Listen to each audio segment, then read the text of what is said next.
name is Liz Freeman. I am the grant specialist at United Intercity Services. I've been with UICS for 6 months, and in that time, I've gotten to know Melissa and her role as assistant director of our Metro Center located on 39th and Troost.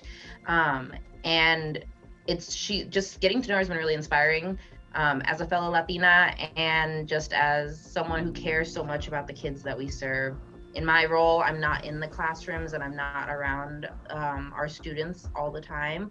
And so I really rely on hearing secondhand on our impact and the work that we're doing. And she's someone who is always there, bright and smiling at the front door to greet people. Anytime I'm over at that building for meetings, she's just friendly and welcomes people in, and she cares so much about her work. Every time I need an update or I'm talking to her, I can just feel it coming out of her, like every single facet of her being, that she cares about the work that we do.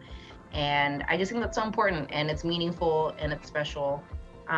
And throughout the pandemic, she's been there really holding it down. We've had some change in leadership, and so she was the interim director of the center for a while, and then she transitioned back to being an assistant director of the center, and she just took all of it with such stride, which I was really inspired by. And so I wanted to nominate her for the LEC Awards because I think she deserves it. It makes a difference to children who may not have somebody with a name that sounds like theirs or some sort of part of their identity that looks like them.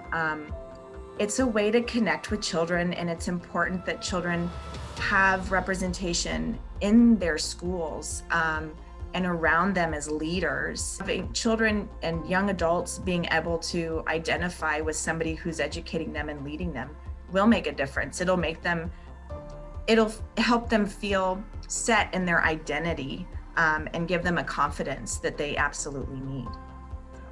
When I came from Kansas City, and really Kansas, so I lived on the Kansas side and moved to LA, I was white, gringo, to all of the Latinx women that I worked with. And I was surrounded by Latinas from, and I'm talking Central America, so it was really the majority of the teachers in the school in Culver City were already, so I think I lucked out in that sense that I had mentors friends that were teachers that were continuing their education, that were real role models at that time. So